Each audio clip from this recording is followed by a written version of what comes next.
Kyra from KyraWilliamsFitness.com, and today we are doing a high plank with an opposite arm and opposite leg elevated.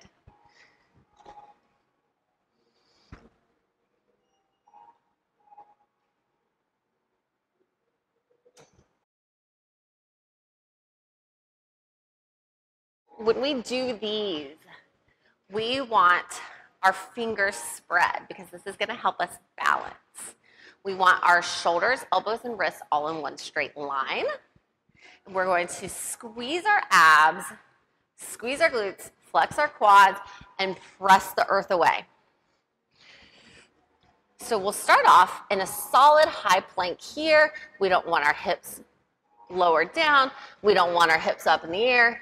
We want a solid plank pressing through our hands to drive the earth away so we're not sagging down through our shoulders. Then we just got to manipulate ourselves so that we can balance.